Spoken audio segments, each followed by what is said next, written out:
Capítulo 8. La compleja adolescencia. Cuando yo tenía 14 años, mi padre era tan ignorante que no podía soportarle. Pero cuando cumplí los 21, me parecía increíble lo mucho que mi padre había aprendido en 7 años. Mark Twain. Un periodo de cambios.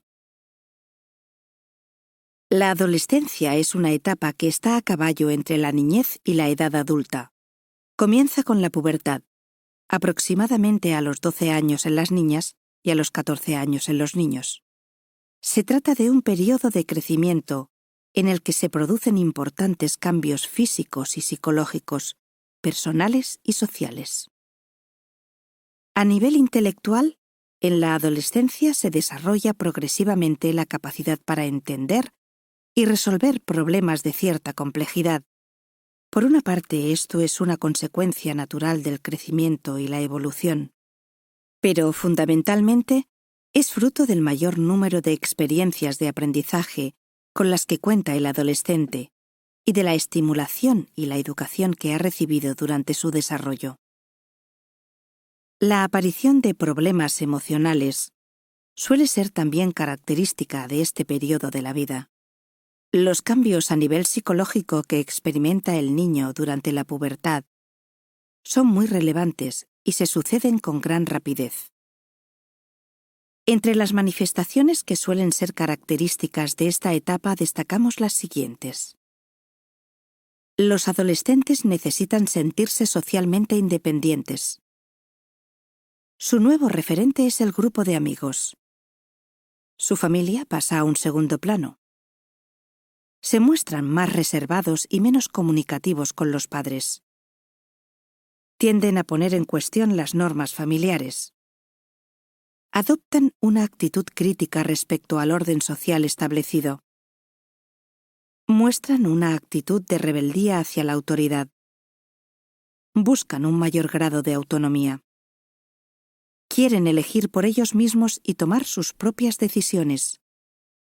Continúan necesitando del apoyo y consejo de los adultos. En general, los jóvenes a esta edad se ven inmersos en una fase de cierta turbulencia emocional, debatiéndose entre fuerzas contradictorias.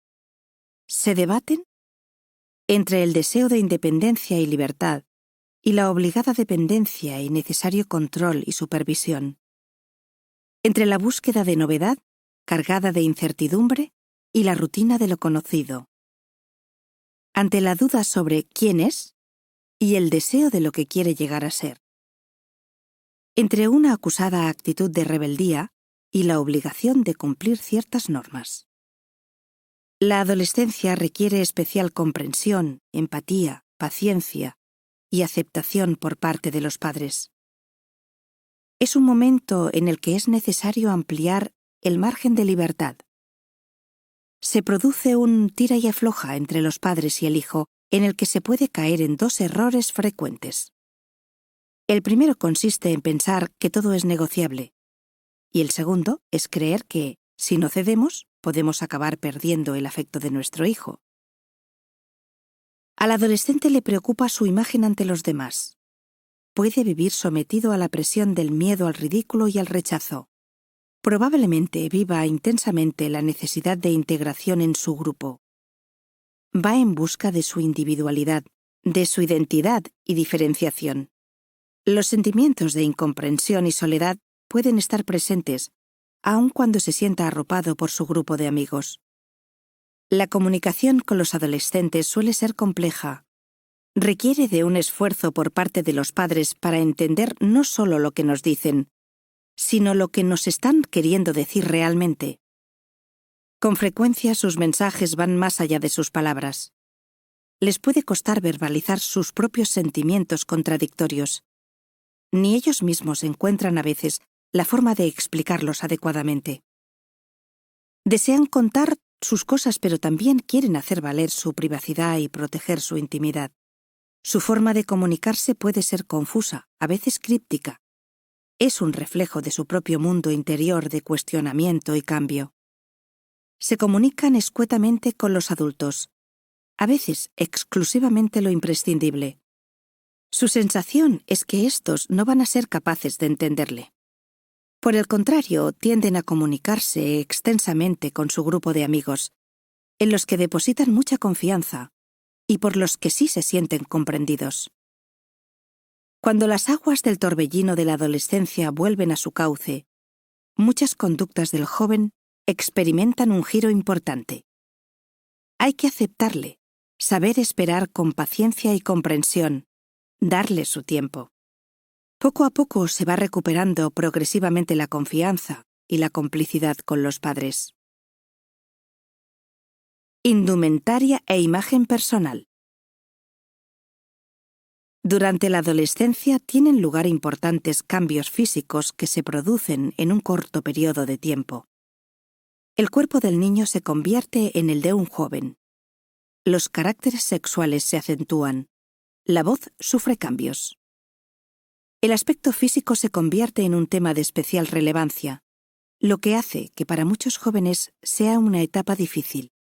Los cambios hormonales pueden provocar la aparición de erupciones en la cara, conocidas como acné juvenil. Otros niños necesitan utilizar correctores dentales. Cualquier peculiaridad o desviación de las características físicas consideradas como normales es tenida en cuenta. La imagen personal y la indumentaria son aspectos que permiten a los jóvenes reafirmar su identidad e identificarse con su grupo de amigos. Los hijos adolescentes se preocupan mucho por su imagen, pero esa preocupación puede llegar a ser en muchos casos excesiva, pudiendo derivar en enfermedades como la anorexia. Especialmente en la adolescencia, los hijos deben tener un cierto margen de libertad para elegir y decidir voluntariamente los aspectos relativos a su imagen, su forma de vestir, de llevar el pelo. Debemos intervenir si consideramos que algunos de estos aspectos pueden resultar inadecuados. Los padres pueden compartir con sus hijos sus opiniones y gustos sobre la forma de vestir.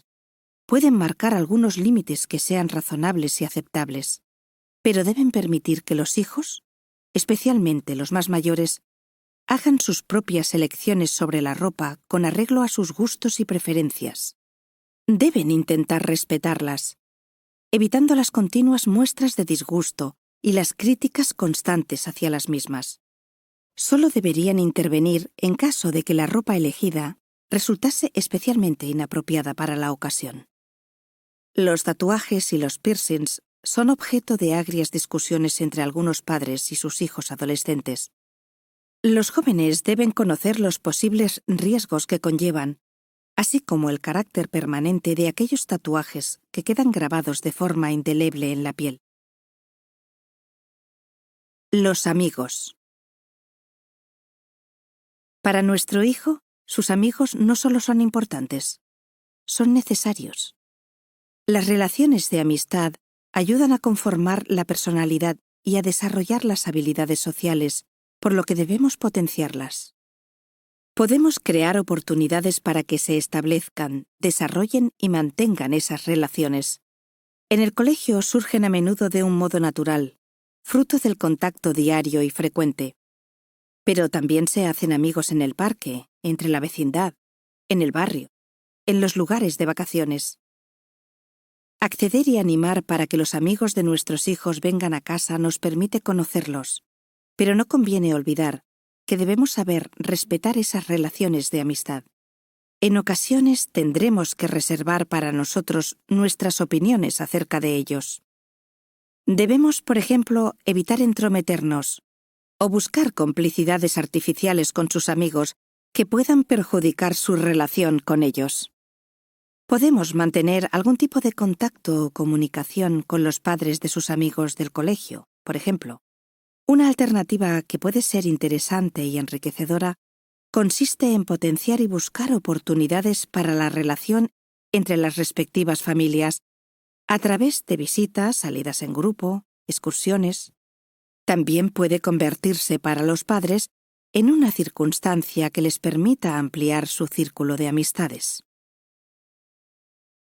Sexualidad. El rápido crecimiento propio de la adolescencia da lugar a una madurez sexual que se produce antes en las chicas con el inicio de la menstruación que en los chicos, marcada en su caso por la producción de semen. Se producen importantes cambios en la estatura y los rasgos físicos. Aparece el vello facial en los chicos y el vello corporal y púbico en ambos sexos. En las chicas aumenta el tamaño de los senos y se ensanchan las caderas. El sexo y la sexualidad se convierten en temas de especial interés para los adolescentes. La educación sexual requiere de desmitificación, eliminación de sentimientos de culpabilidad, aceptación, naturalidad y sobre todo una adecuada y oportuna información.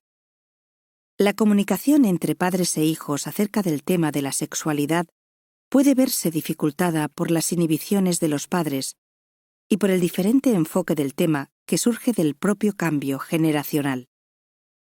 Por estos motivos, en muchos casos, los adolescentes reciben escasa información de sus padres sobre el tema. Los centros educativos cumplen un importante papel en lo relativo a la formación sobre la sexualidad.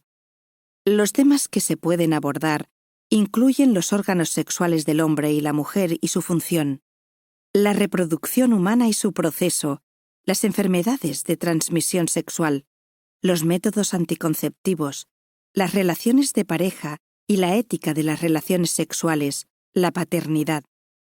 Algunos jóvenes muestran una cierta inmadurez en relación con el tema de la sexualidad. Pueden estar saliendo con varios chicos, chicas a la vez, evadiendo cualquier tipo de compromiso o implicación afectiva, sin muestras de responsabilidad, fidelidad o sinceridad con la pareja. Esto puede provocar una situación de desajuste que suele terminar afectando a su propio equilibrio emocional. Los padres deben hacer saber a los hijos que las relaciones amorosas no se alimentan exclusivamente de la pasión, el deseo o la satisfacción en el plano físico. La sexualidad es importante, pero constituye un aspecto más de las relaciones. Estas necesitan también del reconocimiento y del respeto por el otro, del intercambio afectivo real, en el que no solo se recibe, sino que también se da. Es necesario aprender también a disfrutar juntos sin caer en una excesiva y exclusiva dependencia emocional. Los horarios. El tema de los horarios debe gestionarse adecuadamente. Es necesario establecer algunos límites y normas razonables relativas a este tema, e ir adoptándolas progresivamente a las circunstancias y diferentes edades y etapas del desarrollo. Cuando los hijos son pequeños hay que buscar un cierto orden y regularidad en lo que a horarios se refiere: la hora de acostarse y de despertarse, la hora de comer, la del baño.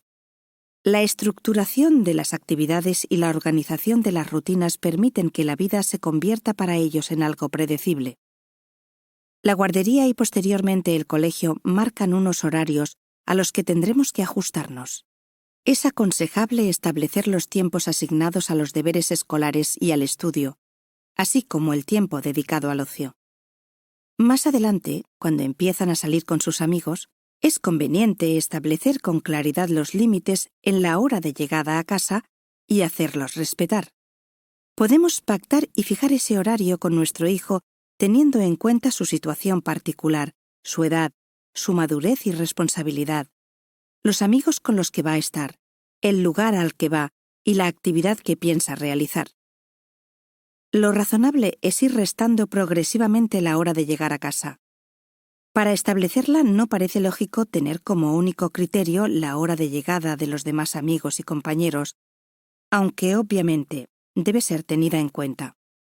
Tampoco se puede aplicar el mismo criterio para marcar una hora un día puntual entre semana, un día de fin de semana, un día en que se celebre alguna fiesta especial, o en el que, por ejemplo, vaya a asistir a un concierto, o en el periodo vacacional. Cuando se ajustan los horarios por motivos especiales, conviene dejar claro que son circunstancias excepcionales respecto del horario habitual. El hijo podrá comprobar que la confianza que se gane y la responsabilidad que muestre irán permitiendo ampliar el margen de ese límite a la hora de llegada. La noche se ha convertido para muchos jóvenes en un espacio de independencia y libertad, en el que puede no haber supervisión, ni límites, ni inhibiciones. Muchos jóvenes llegan de madrugada a sus casas, con lo que dejan de estar operativos gran parte del horario del día. Esta circunstancia puede hacer que se pierda una parte importante del necesario contacto con ellos.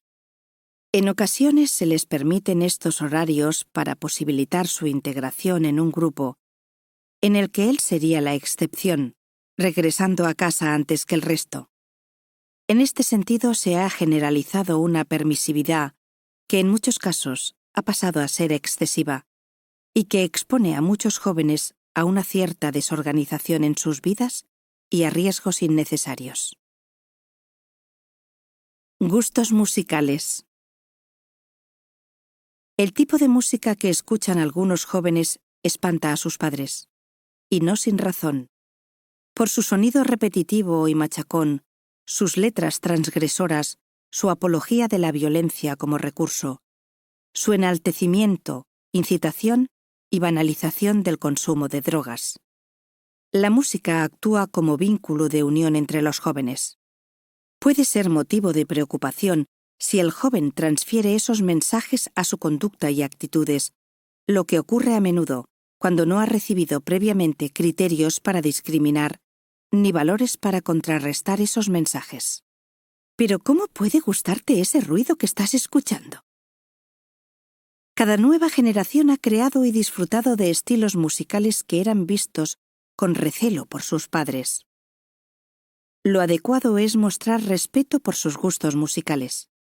Difícilmente podremos educar en el respeto si nuestra actitud no es tolerante, precisamente en un tema de tanta relevancia para muchos jóvenes. Lo que no resulta conveniente es permitir volúmenes de sonido tan elevados que puedan resultar molestos para el resto de la familia o para los vecinos.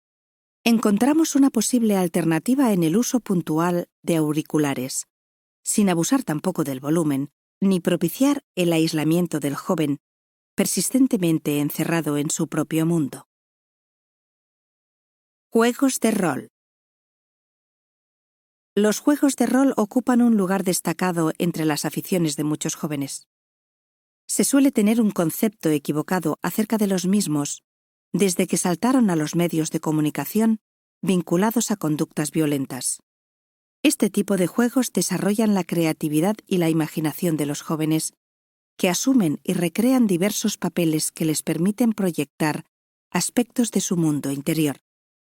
Además de posibilitar el desarrollo de capacidades diversas, son una importante fuente de socialización. Como suele ocurrir con casi todas las cosas, cuando es llevado al extremo, desde la obsesión y la falta de criterio en la aplicación de sus reglas, puede llegar a tener consecuencias muy negativas, incluso trágicas. Esta circunstancia suele darse cuando el joven que participa en el juego presenta alguna psicopatología o desequilibrio previo que le lleva a desvirtuar el juego o a confundir la ficción y la imaginación con la realidad. Las sectas. Determinados grupos sectarios encuentran entre los jóvenes las víctimas idóneas para inocular en ellos las ideas y actitudes que sustentan. Muchos de estos movimientos se caracterizan normalmente por el fanatismo y la intransigencia, e intentan obtener respaldo a partir de planteamientos altamente coercitivos y autoritarios. Las sectas emplean con habilidad estrategias para convencer y persuadir a algunos jóvenes y captar así nuevos adeptos. Con técnicas, en muchos casos perversas, logran esclavizar o anular la voluntad del joven, para ponerle al servicio del logro de los objetivos del grupo en cuestión. Las situaciones de inadaptación personal hacen que el joven sea más vulnerable y pueda caer en las redes de una secta.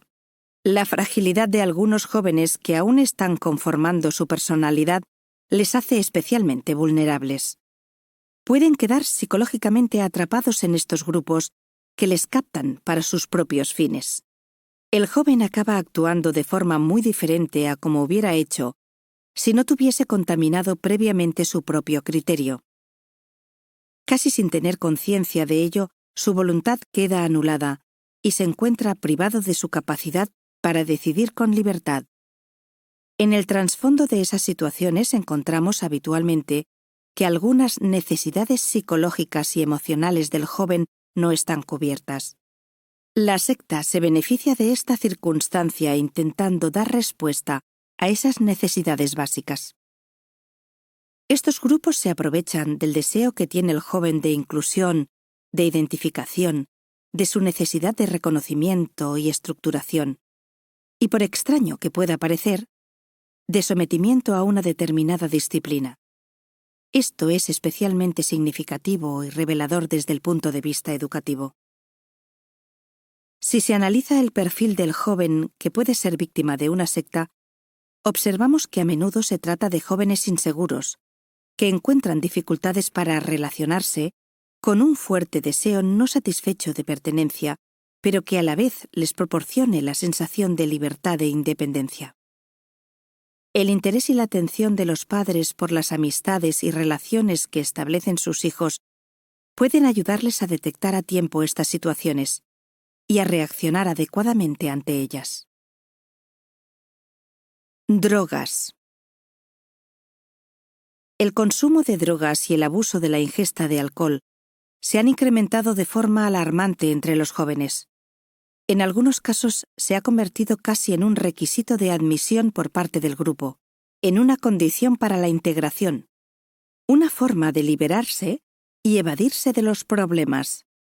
Ya no son solo una justificación de la relación con el grupo. Han pasado en muchos casos, de forma casi inadvertida, a convertirse en el núcleo central. Los jóvenes pueden entrar en contacto con el mundo de las drogas por diferentes motivos. Encontramos factores de riesgo muy diversos. Algunos casos se presentan en familias desestructuradas, conflictivas o rotas, con independencia de su nivel socioeconómico. Otros jóvenes se ven movidos por el deseo de novedad, de evasión o de búsqueda del placer. Para algunos es una pretendida expresión de su rebeldía contra los adultos y contra el sistema.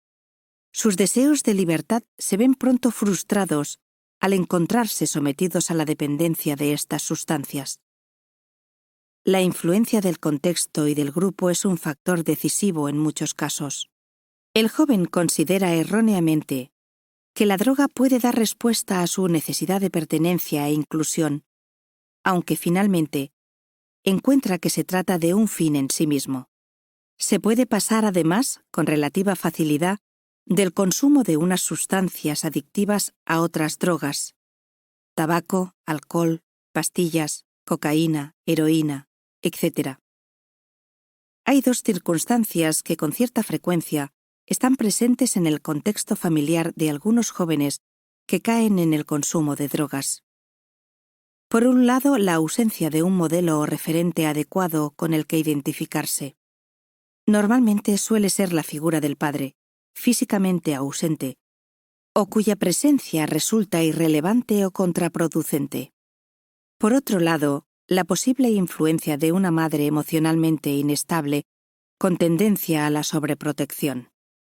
En la personalidad del joven que consume drogas podemos encontrar rasgos muy diversos: inmadurez, inestabilidad, timidez, inseguridad, inferioridad, debilidad. En ocasiones se detecta la presencia de algún tipo de trastorno psicopatológico. Para consumir drogas es necesario disponer de medios económicos con los que poder adquirirlas. Se puede observar en el joven un incremento en sus demandas económicas. Si éstas no son satisfechas, puede empezar a sustraer dinero o a buscar otras formas para conseguirlo. La comunicación con la familia se reduce y se va deteriorando progresivamente. La ocultación y la mentira pueden pasar a ser algo habitual. El deterioro físico también se hace evidente, unido a las alteraciones del ritmo sueño-vigilia y a la disminución del apetito. Tanto su estado de ánimo como su conducta sufren cambios frecuentes. Es un problema tan angustioso que en la actualidad muchos padres, en lugar de dialogar y consultarlo directamente con sus hijos, Optan por comprar en la farmacia test indicadores que, en contacto con las ropas del hijo, les permiten conocer si han consumido algún tipo de droga. Los adolescentes precisan orientaciones claras en este sentido. Eso incluye indicaciones y recomendaciones referidas a la elección de sus amigos, acerca de los posibles efectos y consecuencias del consumo o del abuso de determinadas sustancias, de la importancia de saber decir no y de encontrar propuestas y actividades alternativas sanas. Cuando se observan síntomas evidentes como los expuestos, se hace necesaria la intervención de un especialista, psicólogo, médico, centro especializado. Es preciso actuar con relativa rapidez y mucha constancia. La depresión. Lo que algunos consideran como los mejores años de la vida, a veces es vivido por los hijos como una pesadilla, un sinfín de amarguras y angustias, un pozo de incomprensión y de tristeza. Aun llevando una vida normal y estable, los niños pueden encontrar dificultades para adaptarse a un mundo en el que casi todo parece estar ya construido, que está plagado de normas, que exige responsabilidades, cumplimiento y resultados. Al igual que los adultos, los hijos también pueden sentir miedos y angustias, sufrir estrés y sentirse deprimidos. La depresión es un trastorno que puede aparecer en diferentes momentos del ciclo vital. La adolescencia y puntualmente la infancia son dos periodos en los que las tendencias depresivas suelen manifestarse con relativa frecuencia. Según diversos estudios realizados, la sintomatología depresiva puede estar presente aproximadamente en un 10% de los adolescentes, presentando una mayor prevalencia en el sexo femenino. Esto podría atribuirse a factores de tipo hormonal, pero también es una consecuencia de otras variables, como la no aceptación de la imagen corporal. En esos casos, la depresión puede cursar asociada también a trastornos de la conducta alimentaria. No es lo mismo tener una depresión que sentirse desanimado. La depresión es una enfermedad que no siempre resulta evidente, pero que se pone de manifiesto a través de síntomas como los siguientes: tristeza, llanto, baja autoestima, autodesprecio, desesperanza, indefensión, retraimiento, sentimientos de fracaso, pesimismo, apatía, sentimientos de culpabilidad, irritabilidad. En algunos casos es frecuente encontrar también alteraciones del sueño y pérdida de apetito. En ocasiones, los síntomas aparecen de forma persistente sin un motivo aparente que los justifique. El hijo queda sumido en la tristeza, el llanto y el silencio. Para él, la vida parece haber perdido el sentido. Entre las causas de depresión encontramos factores tanto psicológicos, conductuales, cognitivos y emocionales, como sociales y culturales. Ante la presencia de síntomas depresivos, habrá que tener en cuenta el entorno familiar, académico y social en el que se desenvuelve nuestro hijo. La depresión infantil y juvenil es una realidad que a algunos padres les cuesta trabajo entender. Les parece algo más propio de los adultos. Sin embargo, el contexto y las características propias de la adolescencia la convierten en una etapa especialmente vulnerable en este sentido. La adolescencia supone un periodo de desorientación, de búsqueda y de cambios importantes que, en algunos casos, derivan en una crisis personal. Como bien estiman algunas culturas orientales, la crisis puede representar un peligro, pero también ofrecen oportunidades de cambio. La depresión puede ser el reflejo de ese proceso de fuerte transformación que vive el adolescente. En el origen de la depresión se puede detectar la influencia de diversos factores. Pensamientos distorsionados y negativos acerca de uno mismo y de la realidad. Sentimientos de indefensión y de falta de control sobre los acontecimientos. Ausencia de elementos reforzadores, de estímulos positivos. Surgimiento de un acontecimiento que es valorado negativamente por la persona. Cambios intensos y significativos en el contexto vital. Presencia de una patología de origen orgánico. Entre las causas específicas más frecuentes de la depresión en niños y jóvenes, cabe citar las siguientes. Un entorno familiar desestructurado o patógeno. La ausencia o separación de los padres. Las posibles deficiencias en las relaciones interpersonales. Los conflictos con los amigos. El aislamiento y la soledad. Las situaciones de rechazo, hostilidad, acoso y exclusión. Los problemas de integración. El sentimiento de desarraigo. El fracaso en los estudios. El sentimiento de rechazo dentro del núcleo familiar. La ruptura con la pareja.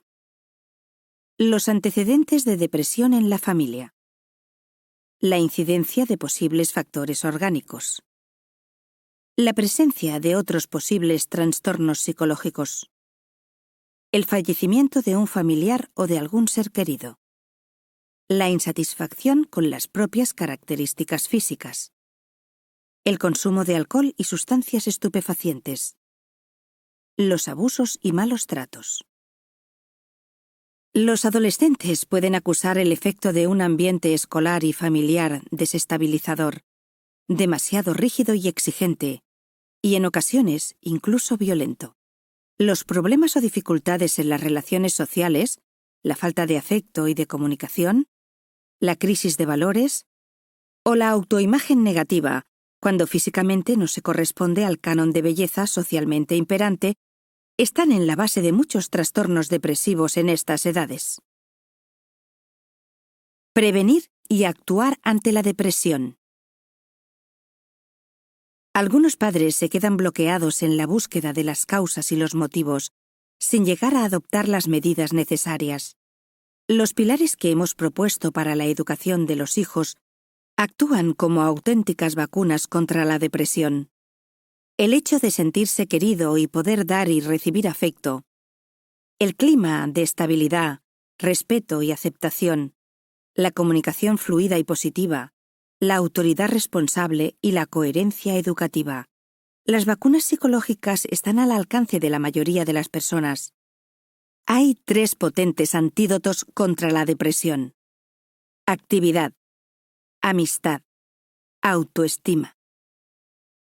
Esta vitamina 3A consiste básicamente en la recuperación y el fortalecimiento del sentimiento de valía, en la evitación del aislamiento, propiciando un contacto social positivo y en la reducción de la inactividad.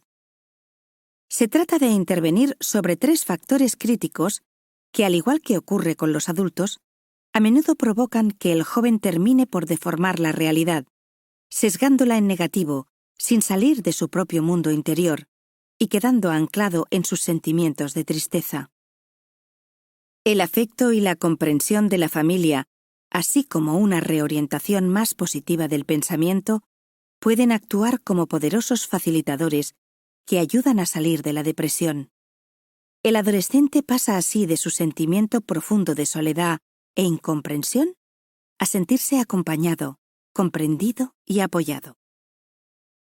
Debemos buscar el momento adecuado para hablar con él. En la conversación podemos abordar diversos aspectos de su vida, evitando centrarnos exclusivamente en aquellos que estén relacionados con su estado emocional actual. Aunque debemos mantenernos atentos, no debemos volcar una excesiva y constante atención sobre él y sobre su depresión. En muchos casos puede resultar más eficaz acompañar y escuchar que intentar hablarle continuamente. Es conveniente evitar los reproches que podrían aumentar todavía más la mella en su autoestima. Con frecuencia el joven con depresión no entiende o no es capaz de seguir las sugerencias y consejos bien intencionados que se le suelen dar para animarlo.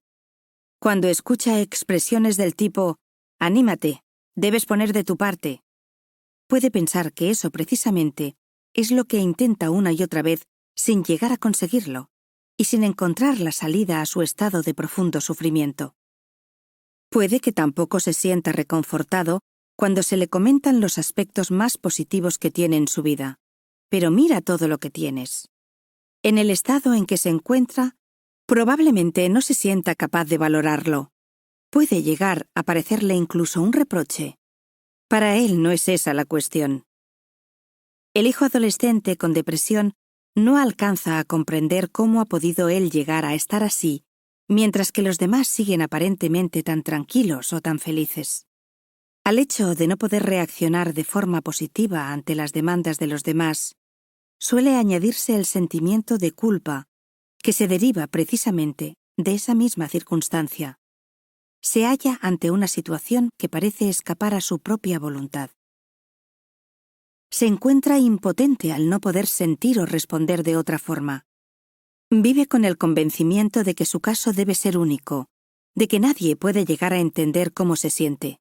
Piensa que los demás deben encontrarse en otra órbita y que no comprenden realmente lo que le está pasando. Los padres están igualmente afectados por el estado en que se encuentra su hijo. Viven en cierto sentido atrapados por la situación, pero viéndose obligados, además, a intentar disimular la profunda tristeza y preocupación que sienten. Sus intentos de ayuda parecen no dar resultado. Quedan sumidos en la impotencia ante la duda de si habrán cometido algún error con su hijo que haya podido derivar en la situación actual, y ante la incertidumbre de si la forma en la que le están tratando en su actual estado será la más adecuada. La depresión infantil y juvenil precisa de apoyo profesional especializado y de un tratamiento personalizado. A partir de un diagnóstico inicial, se determinará en su caso la conveniencia del tratamiento más adecuado.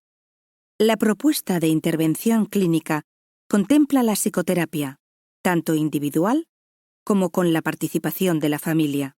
En algunos casos, esta intervención será un complemento necesario, que vendrá a apoyar al tratamiento farmacológico apropiado. Si el hijo se siente comprendido, respetado, apoyado y querido incondicionalmente, probablemente comenzará a encontrar el camino de salida. Esto le puede ayudar a reconducir sus pensamientos, sus emociones, su conducta. Los padres pueden transmitir esperanza e ilusión, hacerle ver que hay todo un futuro por construir y que él puede desempeñar un papel activo en ese proceso. Puede ir recuperando progresivamente el ánimo y darle de nuevo un sentido a su vida. El suicidio. En nuestro vocabulario habitual, contamos con una palabra para referirnos a aquel menor cuyo padre o madre, o ambos, han fallecido. Ese término es huérfano. Cuando fallece el cónyuge, decimos que la persona queda viuda. Sin embargo, resulta difícil encontrar un calificativo para aquellos padres cuyo hijo ha fallecido. La pérdida de un hijo es uno de los acontecimientos más dolorosos que puede sufrir un ser humano. Se trata de una circunstancia que parece ir en contra de la ley natural. Los padres fallecen antes que los hijos. Los jóvenes que se ven afectados por una depresión barajan la idea del suicidio como una salida a esa situación de gran sufrimiento. Y en algunos casos puntuales, lamentablemente llega a consumarse. Un intento de suicidio no es únicamente una llamada de atención.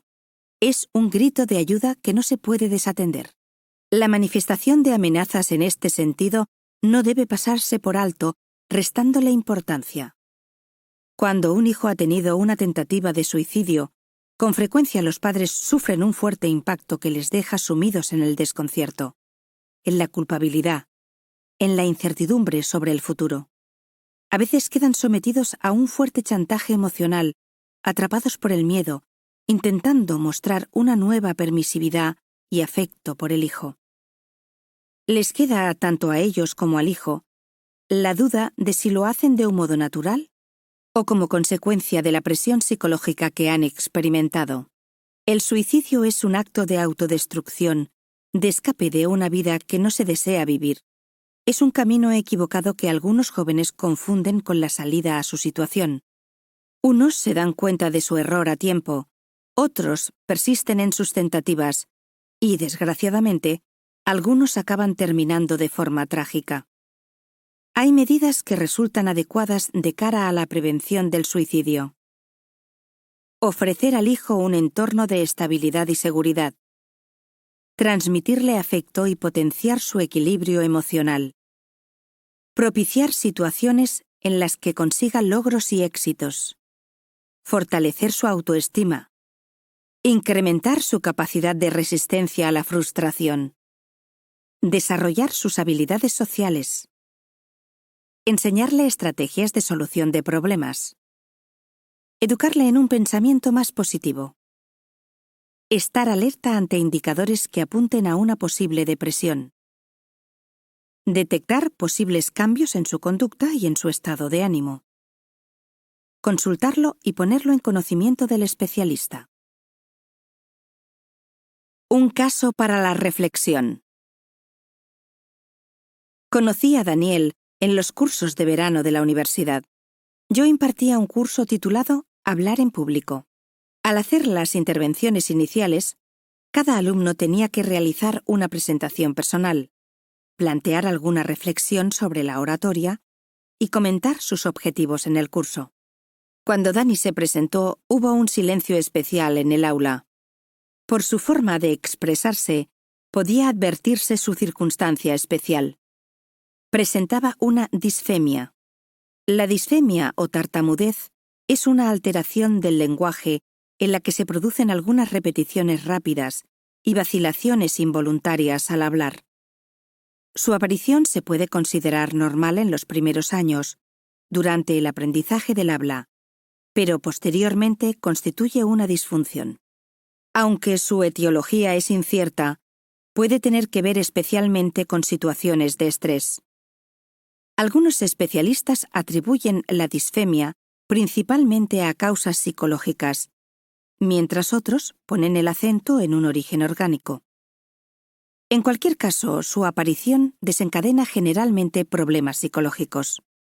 Además de la intervención logopédica, algunos aspectos como la ansiedad, la inseguridad, la autoimagen negativa o la dificultad en las relaciones sociales hacen aconsejable la intervención psicoterapéutica. Daniel, a pesar de su dificultad evidente en la expresión, afrontó el reto de hablar en público con valentía y afán de superación. Fue un ejemplo para todos los asistentes. Tras finalizar el curso, decidió participar en varios cursos más dentro del programa de mejora personal de la universidad y acudir al gabinete psicopedagógico. Había iniciado un proceso de cambio, de descubrimiento personal que no tenía vuelta atrás. Quería pasar la página de una infancia especialmente difícil, que le había marcado y de la que aún quedaban secuelas que necesitaba superar. Su proceso de análisis y de cambio quedó reflejado en un escrito que realizó tras varios meses, durante los cuales compartimos sesiones de trabajo en el gabinete psicopedagógico.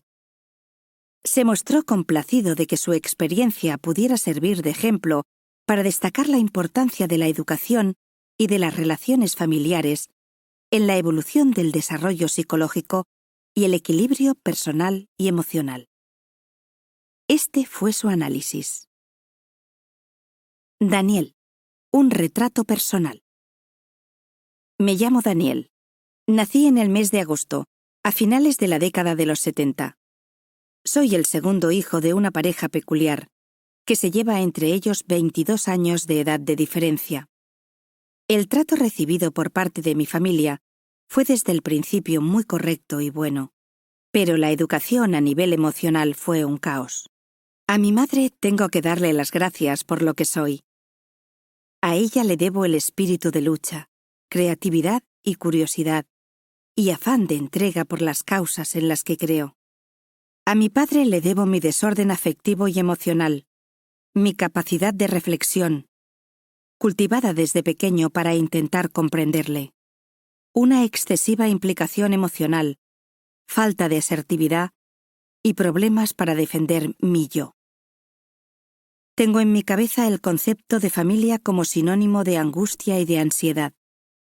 Cuando nací, mi madre tendría 25 años y mi padre se iba acercando a los 50. Recuerdo que desde pequeño mi madre tuvo que organizar, además de la casa, nuestra educación y responder a nuestras inquietudes y miedos para que pudiésemos sobrevivir. Mi padre se jubiló anticipadamente cuando yo tenía 5 años. Recuerdo que desde siempre la presencia de mi padre me ha desequilibrado debido a sus conductas tan irracionales. Siempre ha delegado la responsabilidad en los demás y en su familia. Resulta curioso. Es como si él fuera el hijo. Tengo en mi cabeza imágenes suyas de acciones y conductas tan raras. Podía no hablarte sin ningún motivo. Nos pasamos toda la vida diciéndole que bajara el volumen de la televisión. Recuerdo que un día se clavó una pequeña astilla en el dedo y se puso a lamentarse y hacer el ridículo. ¿Qué ejemplo era ese para un niño de 10 años? ¿Dónde estaba mi referente y mi modelo? Fui adoptando una postura de mediador. Aprendí a callar. No sabía qué sentir. A pesar de todo, me enfrenté varias veces con mi padre sin éxito. Ahora comprendo que tiene algún problema, pero en mí todavía perdura el sentimiento de no sentirme querido. Creo que mi parte masculina está bastante dañada. En este panorama empecé a tartamudear a los 5 años. Si bien ya era poco propicio hablar, con este motivo comencé a hablar menos. Los especialistas que me trataron vieron muy pronto que era un chico que sufría gran ansiedad y angustia. Tengo que reconocer que el hecho de empezar a estudiar francés desde joven me posibilitó desarrollar mis capacidades de expresión. Las clases de francés se convirtieron en un lugar donde poder comunicarme como no podía hacer de otra manera. Mis primeros años en el colegio fueron satisfactorios, a pesar de que era un alumno mediocre. Soy ambidiestro, y en el deporte no era nada bueno. Tenía amigos que me invitaban a sus casas. Pero yo comencé a ponerme barreras. Tenía miedo de que no me aceptaran, por mis circunstancias y por mi forma de ser. Asimismo, la imposibilidad de tener mi habitación propia me impedía proyectar mi tensión y otras formas de expresión y mostrar a mis amigos una pequeña parcela fruto de mi obra. La relación con mi hermano, la persona con la que compartía la habitación, no era muy satisfactoria. Era una proyección de mi padre, lleno de miedos y complejos. Y para no discutir, empecé a callar. A la edad de 13 años, mi tartamudez empeoró muchísimo. La tensión que tenía era insostenible. Mis sentimientos de creación y mi rebeldía estaban aplastados. Surgió en mí la idea del suicidio. Fue la única vez en mi vida que tuve ese pensamiento.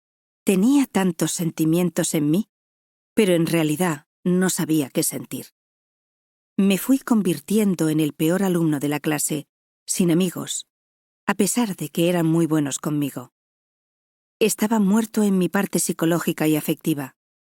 Mi vida estaba vacía. No entendía cómo mi madre no hacía algo. Posteriormente descubrí que el amor a sus hijos no le permitía ver más allá. La tartamudez fue adquiriendo cada vez más importancia y la ansiedad y el miedo acrecentaron en mí la imposibilidad de comunicarme.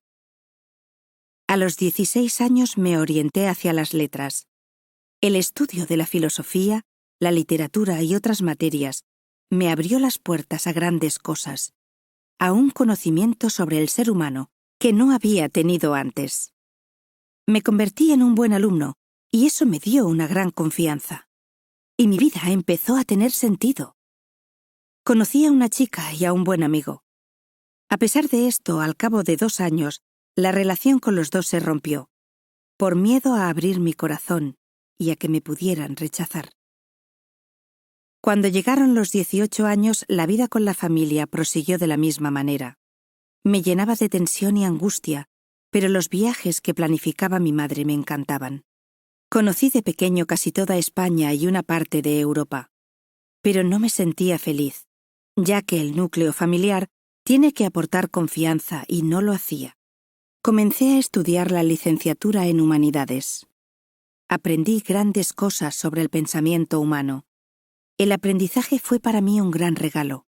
La vida continuaba, y yo me encontraba solo, y no sabía qué hacer. A los 23 años, gracias a una beca, tuve la posibilidad de vivir un tiempo fuera de casa. concretamente en Francia. Esta experiencia fue genial para mí. Comencé a abrirme un poco más, pero en general, las relaciones que tenía con las personas eran superficiales. Empecé a darme cuenta de que mis conductas eran estereotipadas y estaban programadas de antemano, y de que debía hacer algo para cambiar. Pero, ¿cómo hacerlo? Al año siguiente mis padres se separaron. Nos fuimos a vivir no muy lejos. La vecina de al lado nos alquiló la casa. Empecé a compartir la habitación con mi madre.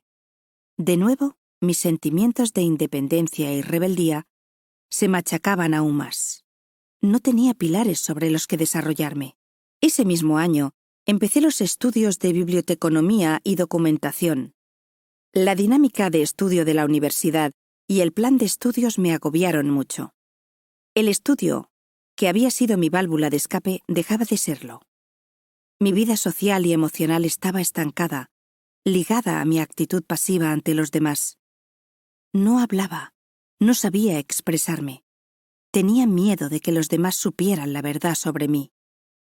De modo que llegué a los 25 años con una vida social que era un desastre. No podía pronunciar palabra y odiaba todo. A los 26 años mi vida cambió de nuevo. Uno de los dueños de la casa falleció. Tuvimos que dejarla y volver al antiguo domicilio familiar. A pesar de que al principio surgió aún más tensión, posteriormente fue mejorando. En la universidad empecé a trabajar como becario del laboratorio de idiomas. Esta nueva responsabilidad me permitió abrirme y empezar a buscar soluciones.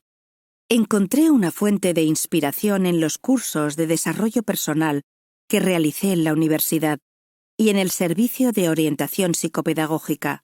Empecé a hacer teatro, participé en un curso de técnicas para hablar en público. Aprendí a entender que un problema también puede ser una fuente de conocimiento. A los 27 años conocí a las personas más importantes de mi vida, tanto en el terreno masculino como en el femenino. Aunque debo reconocer que nunca he tenido novia. Tuve mis primeros desengaños, puesto que al abrirme a una relación no sabía cómo hacerlo. Tengo en mí la idea falsa de que el amor y el respeto que tienen hacia mí no son sinceros. Empecé a trabajar como tutor de francés en la universidad, encargándome de las clases. Para mí es como un sueño. Me está permitiendo descubrir en mí facetas que desconocía. La familia sigue ahí, pero se ha convertido en una preocupación secundaria. La tartamudez va teniendo menos importancia, pero en ese sentido siguen aflorando sentimientos a la hora de comunicarme. He cambiado mucho, pero tengo todavía muchas dificultades para expresar de forma equilibrada mis emociones, mi yo, mis opiniones. Soy poco asertivo. Tengo dificultad en expresar quién soy y sentimientos irracionales que me hacen sentir que no valgo lo suficiente y creer que lo que tengo que aportar no es importante. Eso se manifiesta en mis relaciones emocionales y afectivas, y a la hora de empezar una conversación, de defender mis puntos de vista o de enfadarme. Pienso de antemano que los demás van a tener una actitud desfavorable hacia mí, que su opinión no va a ser sincera, que no soy suficientemente bueno, y que no voy a dar la talla. ¿Será porque no me he sentido querido por mi padre? Tengo dificultad para defender mi yo. Soy optimista y estoy convencido de que podré lograr lo que desee, pero tengo que ordenarme. Quiero dar el despegue definitivo y ser feliz. Lucharé para ello. Reflexiones sobre el caso de Daniel. Cuando conoces a Daniel, descubres en él a una persona amable, generosa, llena de humanidad, de bondad, de humildad y de afán de superación. Cuesta imaginárselo enfadado. Su semblante no refleja el sufrimiento que su historia delata. Tras analizar su relato, uno puede fácilmente leer entre líneas incluso aquello que no está explícitamente expresado. Aunque menciona a su padre sin profundizar demasiado, es la persona a la que atribuye principalmente su desorden afectivo y emocional. Se pueden intuir o apreciar algunas carencias básicas que ha sufrido desde su infancia. y que son muy importantes a nivel educativo. La ausencia de implicación y de responsabilidad sobre su educación. La falta de afecto, de confianza básica y de un adecuado apoyo emocional. La ausencia de atención, comprensión, motivación, diálogo y comunicación. La inmadurez personal y la arbitrariedad e incoherencia en la conducta paterna. La carencia de un espacio personal de equilibrio, desarrollo e independencia. Lo más destacado, quizá, es comprobar en un caso real cómo se evidencian las consecuencias tan negativas que pueden derivarse de esas carencias educativas. Podemos destacar especialmente algunas de ellas. Ansiedad, angustia. Inseguridad, desconfianza. Inestabilidad emocional y sentimientos contradictorios. Déficit en la competencia social.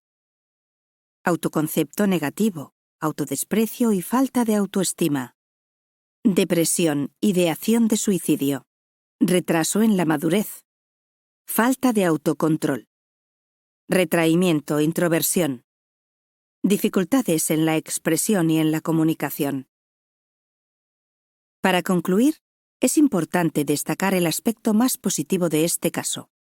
Aun cuando la huella y las marcas que han dejado esos primeros años pueden ocasionar algunas secuelas, los seres humanos tenemos un enorme potencial para la superación. Y en este caso resulta evidente. Daniel comenzó un proceso de análisis y de reflexión personal, de cambio y de superación. Inició un camino hacia un encuentro más positivo con el mundo. Y para ello, empezó primero por la búsqueda y el descubrimiento de lo mejor de sí mismo. Capítulo 9. La violencia juvenil. Educar no es dar carrera para vivir, sino templar el alma para las dificultades de la vida. Pitágoras. Conducta antisocial y violencia juvenil. Tanto los padres como los profesores, los propios compañeros o los ciudadanos de a pie, se ven amenazados por las actitudes y conductas violentas de algunos jóvenes. Campan a sus anchas por cualquier parte, en la calle, en el parque, en el colegio, en el centro comercial. A menudo la impotencia y el miedo impide pararles los pies, lo que les hace sentirse fuertes. Se trata de un tipo de violencia que la mayoría de las veces queda silenciada. Como mucho se comenta con las personas más cercanas a modo de desahogo. No hay denuncia, queda impune. La sociedad nos muestra una de sus peores caras cuando comprobamos la frialdad e insensibilidad de esos jóvenes extremadamente violentos, irascibles y despóticos. Pueden ser calculadores, manipuladores y chantajistas. Se muestran impulsivos e irracionales. Sus conductas antisociales se suceden una tras otra. Muchos factores pueden actuar como causa o detonante de este tipo de conductas. Los violentos juegos de ordenador. La violencia gratuita en las películas. Su presencia constante en las noticias, guerras, atentados, violencia de género y en el día a día. Entre los jóvenes, las conductas antisociales se manifiestan preferentemente en varones, aproximadamente en 2 de cada 3 casos, que tienen en torno a los 14 o 15 años de edad y con problemas familiares. Este tipo de comportamiento se está dando igualmente en familias acomodadas. El joven que presenta conductas antisociales y problemas de adaptación social muestra generalmente algunos rasgos muy acusados en su perfil de personalidad. En ocasiones pueden confundirse los actos de maldad con trastornos de personalidad antisocial, en los que la conducta violenta y agresiva se manifiesta de forma persistente. Entre las características que resultan más significativas en este sentido, encontramos las siguientes: frialdad, insensibilidad, baja afectividad, falta de empatía, distanciamiento, inestabilidad emocional, desadaptación, inmadurez, conducta irresponsable, hedonismo y búsqueda de satisfacción inmediata, baja tolerancia a la frustración, escasos sentimientos de culpabilidad. competitividad, dominación. Inconformismo, desatención a las normas. Ansiedad, tensión. Impulsividad, bajo autocontrol. Rebeldía, negativismo. Agresividad, irritabilidad, carácter violento. Independencia, egocentrismo, narcisismo. Este perfil les lleva a comportarse sin respetar o considerar los derechos de los demás. Su carácter desafiante, temerario, manipulador y vengativo no entiende de normas. No es capaz de experimentar remordimientos o sentir culpabilidad por sus actos. La marginación y la delincuencia son las consecuencias que habitualmente se derivan de un perfil de este tipo. Se trata de una patología que en general precisa de un ingreso en un centro especial y de intervención biopsicosocial especializada. Maltrato y conducta violenta en el hogar.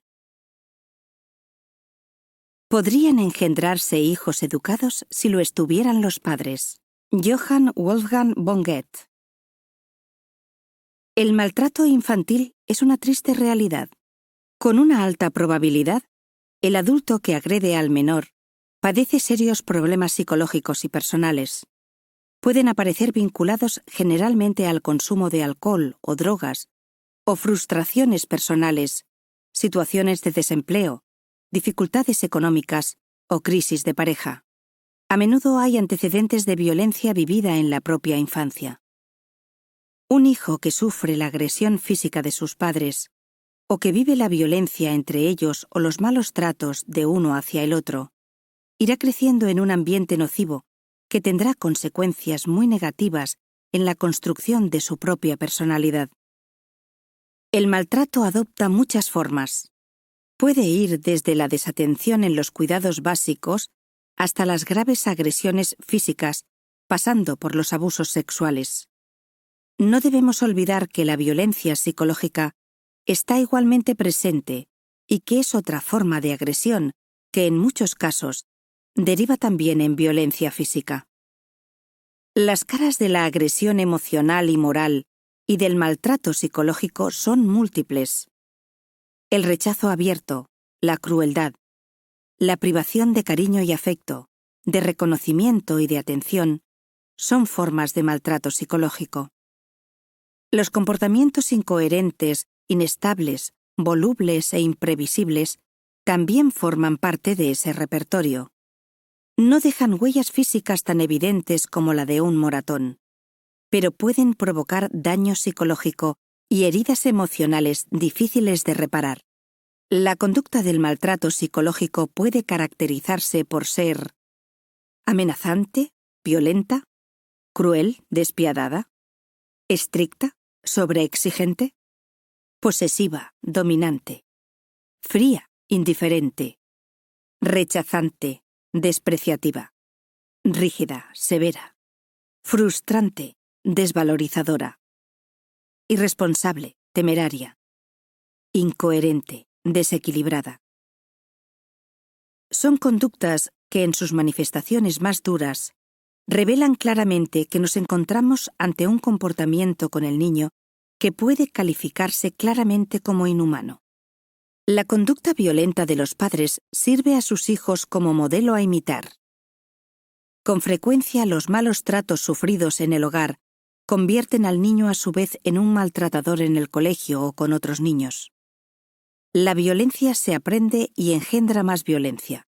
No debemos autorizar o consentir la violencia y la agresión entre los hermanos, ni educarles o, lo que es peor, demostrarles que el uso de la fuerza es algo legítimo. En las relaciones familiares es evidente que no todo va a ser armonía y felicidad. Es natural que surjan discusiones, diferencias de criterio, frustraciones, pero es posible aprender a aceptarlas y resolver los conflictos de forma civilizada, con diálogo y con respeto, sin recurrir a la agresión. Un caso de violencia juvenil. Quien abre las puertas de una escuela, cierra una prisión. Víctor Hugo. Los medios de comunicación se hicieron eco de un caso muy revelador. el de una joven que fue secuestrada a punta de navaja por varios menores de edad y fue víctima de una violación múltiple y posteriormente asesinada. La atropellaron repetidas veces y finalmente la quemaron. Los menores que se sentaron en el banquillo habían sido detenidos anteriormente en más de 700 ocasiones. La sociedad quedaba perpleja ante la noticia. Un ensañamiento brutal por parte de un grupo de menores hacia una víctima indefensa, también menor de edad. En muchos padres quedó la sensación de impunidad, de injusticia y, sobre todo, de que algo muy grave estaba ocurriendo en nuestra sociedad cuando podía darse en nuestro entorno cercano un caso así. La primera reacción de unos padres que se encuentren ante una situación similar probablemente pase por pensar en la aplicación inmediata de un castigo ejemplar, para evitar que dichos actos puedan volver a repetirse. Podemos dedicar gran parte de nuestras energías y recursos a castigar, adoptando una actitud defensiva y punitiva. En principio parece lógico, pero tal vez lo más urgente y lo que mejores resultados nos puede dar a largo plazo es educar y prevenir. Y la educación en el entorno familiar cobra un especial protagonismo en este sentido. Algunas preguntas para la reflexión. ¿Qué valores se ha inculcado a esos jóvenes? ¿A qué modelos imitan o están utilizando como referentes? ¿Quién ha guiado y supervisado su educación? ¿Por qué no se han desarrollado en ellos el autocontrol y las conductas prosociales? ¿Cómo puede explicarse esa violencia injustificada? ¿Esos jóvenes tienen conciencia del daño irreparable que han provocado? ¿La edad cronológica puede ser un criterio válido para determinar la asunción de responsabilidades por la propia conducta? En este caso, la conducta individual parece haberse visto amplificada y arrastrada por la influencia del grupo, que ha podido ejercer sobre el joven un efecto de despersonalización, potenciación de la asunción del riesgo y disolución de la responsabilidad. Estos jóvenes son el reflejo de una realidad que está en la calle, en el día a día, presente en los colegios, en los medios de comunicación, en los hogares. La conducta violenta en la juventud es en gran medida una extensión y a veces una copia de la violencia social. La violencia doméstica, los casos de abusos y maltrato infantil, la delincuencia. Agresión física y acoso psicológico entre compañeros. Un sistema escolar que no tenga a los padres como cimiento es igual a un cubo con un agujero en el fondo. Jesse Jackson. La intimidación y el ejercicio de la violencia entre iguales van en aumento. Muchos jóvenes sufren indefensos la agresión sistemática, tanto física como psicológica, de sus propios compañeros. De forma reiterada les insultan y les amenazan. Son objeto de burlas, del rechazo, de la humillación. Se sienten solos a veces ante la indiferencia de otros que presencian cómo son golpeados, amenazados, ridiculizados, vejados y humillados sin hacer nada. Se trata de jóvenes que atemorizan y agreden con saña, que disfrutan viendo sufrir a su víctima. El joven que es víctima de acoso queda subyugado emocionalmente por las intimidaciones y amenazas de su agresor. Puede vivir en un estado de indefensión, sumido en la depresión, la angustia, el terror. Atrapado por sentimientos de vergüenza, culpa, autodesprecio, puede barajar la idea del suicidio como única salida. El acoso escolar es una triste realidad que en ocasiones permanece oculta y silenciada, lo que nos debe poner en alerta ante posibles casos que se puedan producir en el centro en el que cursan sus estudios nuestros hijos. La conducta prepotente que muestran estos violentos en los centros educativos, aunque no siempre ocurre, probablemente se dejará ver igualmente en el hogar, con hermanos, con amigos. Los chicos recurren de forma más habitual a la violencia física. El acoso escolar es menos frecuente en el caso de las chicas. Representa aproximadamente la cuarta parte de los casos, pero va en aumento. Ellas utilizan preferentemente la violencia psicológica, mediante la exclusión, el aislamiento, los insultos y descalificaciones. Es necesaria la colaboración activa de los padres con el centro educativo. No deben consentirse estos comportamientos violentos. Es preciso cortarlos de raíz, extinguirlos y reforzar las conductas positivas alternativas. El joven debe disculparse públicamente y, en caso de reincidencia, hay que barajar la posibilidad de cambiarlo a otro centro, donde pueda comenzar de nuevo sin llevar colgado el cartel de violento y donde no disponga del respaldo de su anterior grupo de compinches. Los padres deben advertir a sus hijos de que existe esta realidad para que estén alerta y, en caso de que se produzcan situaciones de acoso, se lo hagan saber. En todo caso, los padres pueden detectar algunos síntomas que pueden delatar situaciones de este tipo: tristeza y cambios de humor, aislamiento y pérdida de amistades, cambios en la conducta, actitud de reserva, se muestra menos comunicativo, bajo rendimiento académico, rechazo a ir al colegio, absentismo escolar. Normalmente estos chicos viven el fin de semana o la llegada de las vacaciones como una liberación. Ante una situación así, podemos animarle y ayudarle a recomponer su círculo de amistades, propiciando la relación con nuevos amigos, preferentemente del colegio, pero también externos al centro escolar. Es preciso reforzar también su autoestima y enseñarle algunas habilidades para relacionarse eficazmente. En algunas ocasiones, habrá que barajar la posibilidad de un cambio de centro. En cualquier caso, y aunque nuestro hijo no sea la víctima del acoso escolar, debemos igualmente aconsejarle para que no se convierta en un espectador pasivo ante estos hechos. Su silencio y su pasividad pueden entenderse como una complicidad inadmisible, que contribuirá además a perpetuar la situación. Debemos instruirle para que desarrolle su sentido de la justicia y su solidaridad, para que ayude al más débil, al que es tratado injustamente, para que se rebele con valentía contra lo que es moralmente inaceptable, para que rechace las conductas indignas, denunciándolas y buscando apoyos para poder dar respuestas colectivas a las mismas. La recuperación de la autoridad y la educación en valores, tanto en el hogar como en el centro educativo, puede ser la mejor vacuna y el principal antídoto para prevenir o anular aquellas actitudes y comportamientos que atentan contra la dignidad de las personas. Los centros educativos deben ser espacios para el aprendizaje, pero sobre todo para la paz, el respeto y la convivencia.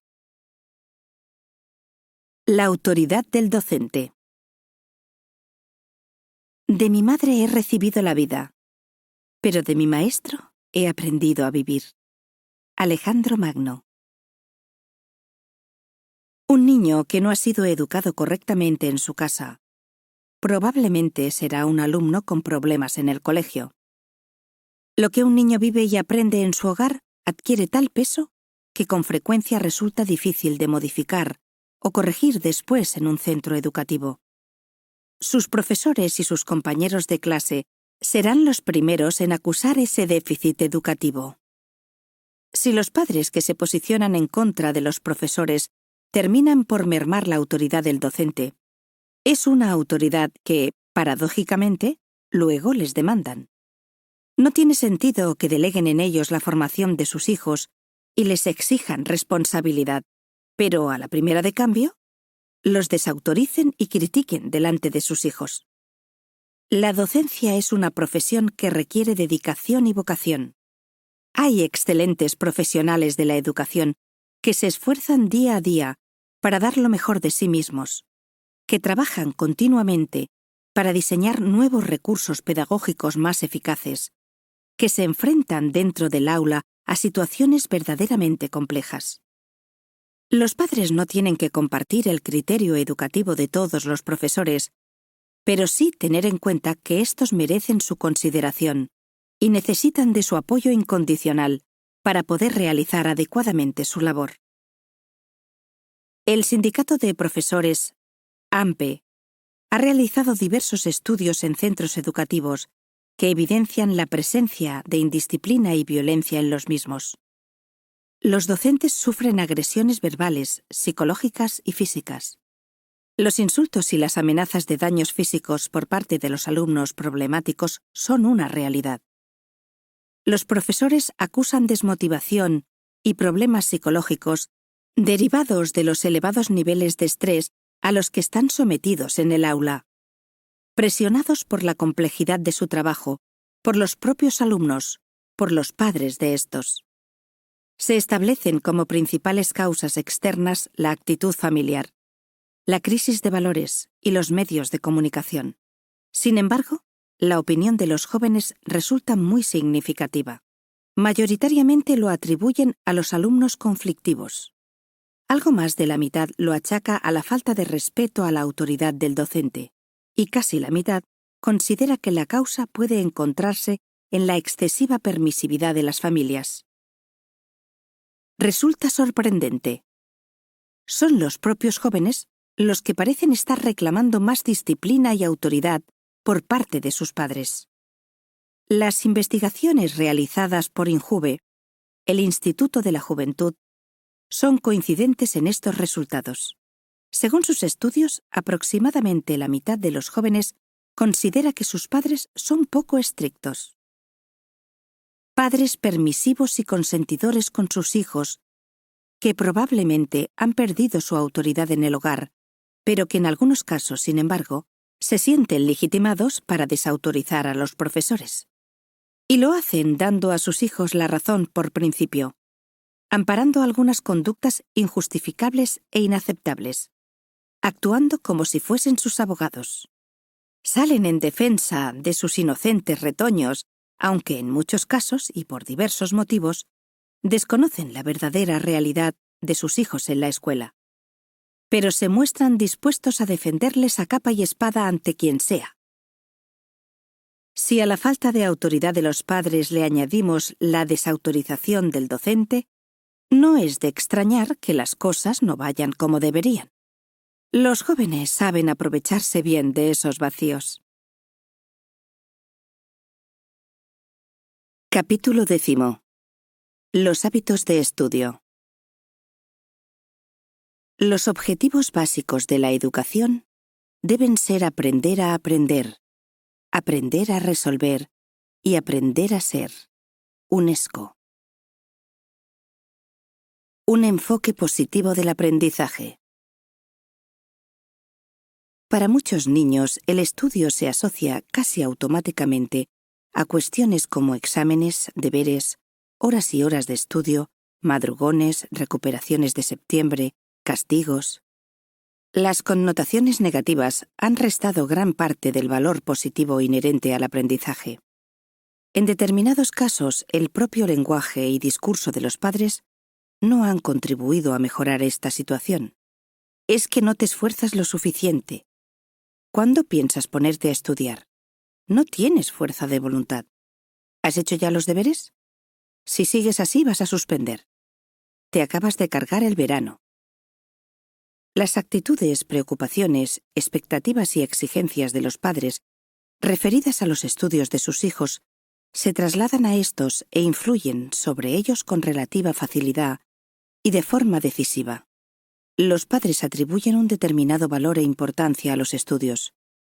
Algunos inciden sobre el tema llegando a ejercer una presión de tal intensidad que puede resultar difícil de soportar. Por el contrario, en otros casos, se puede observar una dejación y un desinterés sobre el tema que igualmente resulta perjudicial. Debemos transmitir a nuestros hijos una imagen positiva del estudio. Cada materia que estudiamos es una aportación más a nuestro desarrollo y crecimiento personal. Podemos contribuir a que afronten el aprendizaje como un reto y un desafío. El conocimiento es una fuente de libertad, es el camino hacia esa independencia que tanto anhelan los jóvenes. El estudiante es el protagonista del estudio. Debe tener un papel activo en el aprendizaje y no limitarse a ser un mero receptor pasivo. Puede abordar a disgusto y a regañadientes la tarea de estudiar, haciendo del estudio algo tedioso, aburrido e insufrible, o bien convertirlo en una actividad divertida, entretenida y atractiva. Un estudiante no debe limitarse a escuchar, escribir, leer y memorizar. Debemos animar a nuestros hijos a procesar y asimilar la información. Para ello pueden realizar actividades muy diversas: investigar, comparar, reestructurar, crear, pensar, valorar, sintetizar, dibujar, criticar, exponer, redactar, autoevaluar. Analizar y mejorar las técnicas de estudio. ¿Cómo es que, siendo tan inteligentes los niños, son tan estúpidos la mayor parte de los hombres? Debe de ser fruto de la educación. Alejandro Dumas.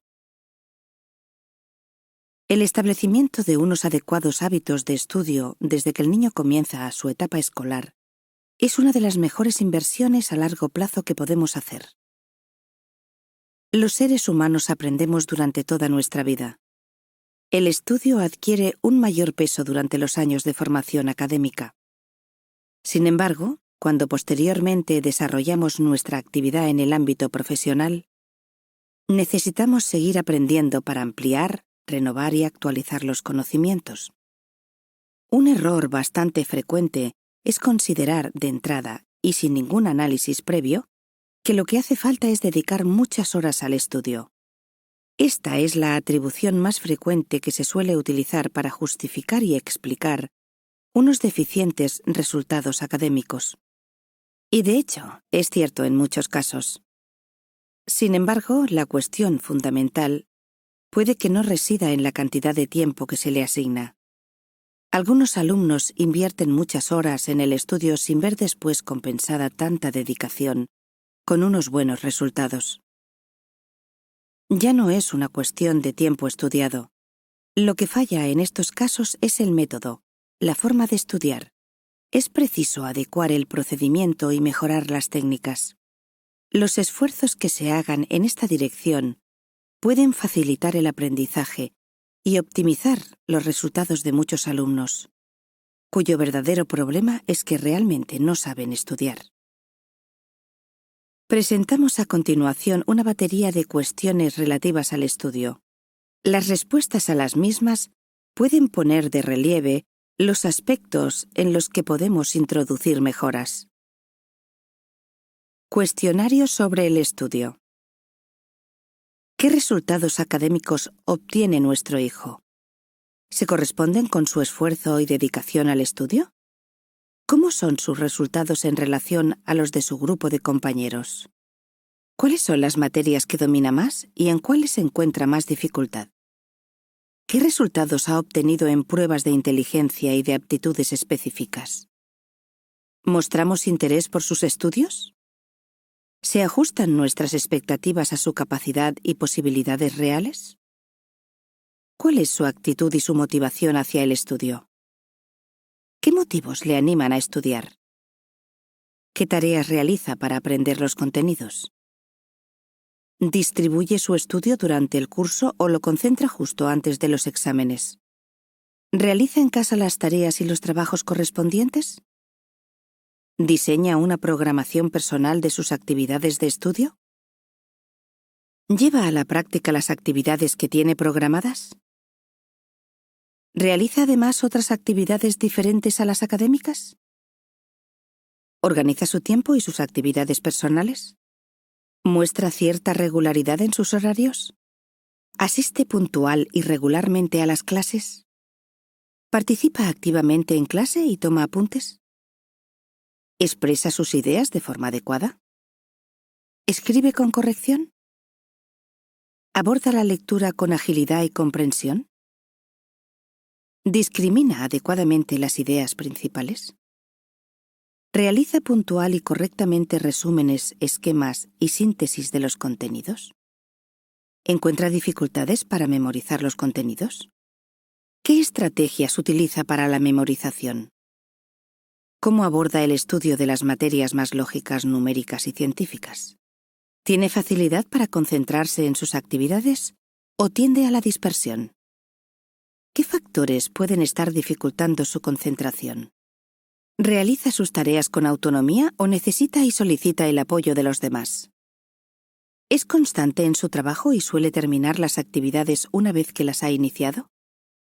¿Tiene un lugar de estudio que reúna las condiciones adecuadas? ¿Dispone del material y de las herramientas necesarias para el aprendizaje?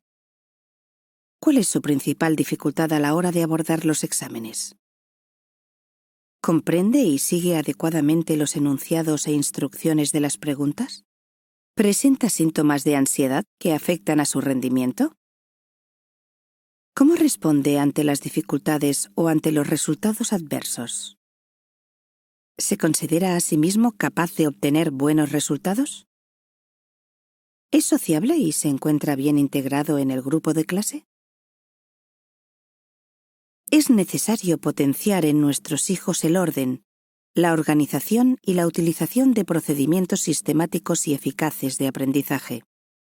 El estudio es una actividad intelectual a través de la cual comprendemos y valoramos unos determinados contenidos, los asimilamos y fijamos en nuestra memoria, y los recordamos posteriormente, pudiendo aplicarlos en contextos reales. Para que el aprendizaje sea eficaz, debe ser metódico y claro, lo que requiere orden, precisión y rigor. Debe basarse no solo en la memorización de contenidos, sino en la comprensión de los mismos a partir del uso de la lógica, de la reflexión, de la profundización. Cada nuevo aprendizaje debe ponerse en conexión y relacionarse con lo aprendido anteriormente. Es más fácil aprender los contenidos teóricos cuando están estrechamente vinculados a su aplicación práctica y utilidad real. ¿Fuerza de voluntad? A menudo consideramos que el estudio es una cuestión de fuerza de voluntad. Sabemos que para obtener buenos resultados académicos hay que esforzarse y renunciar a algunas otras actividades que tal vez nos pueden apetecer más. Sin embargo, transmitir la idea de que el sacrificio, la abnegación o el sufrimiento son condiciones necesarias para sacar adelante los estudios no suele dar muy buenos resultados. La propuesta anterior resulta en general menos eficaz que la de simplificar y facilitar el estudio y optimizar el proceso de aprendizaje desde la implicación personal, la dedicación y la motivación. La expresión fuerza de voluntad se utiliza con tanta frecuencia que probablemente ha perdido parte de su significado original. La interpretación que a menudo se hace de la misma conlleva una cierta connotación negativa. De forma casi involuntaria, puede utilizarse o interpretarse como un reproche. Tienes que tener más fuerza de voluntad.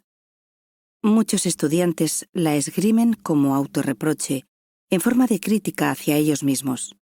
Es que no tengo fuerza de voluntad. Este tipo de pensamientos no hacen sino mermar su autoconcepto y suelen derivar en la consiguiente desmotivación. Voluntad es un término que introduce la idea de querer, de elegir algo sin que haya un impulso externo que nos obligue a hacerlo. Con su mejor intención, algunos padres insisten a sus hijos: estudia, estudia, estudia. La pretensión inicial no es la de obligar, sino más bien la de animar y estimular. Sin embargo, se puede terminar por ejercer una cierta presión externa que en sí misma es incompatible con la definición inicial del concepto voluntad. Voluntad implica ánimo y decisión personal. El término fuerza parece innecesario cuando se logra esa predisposición positiva.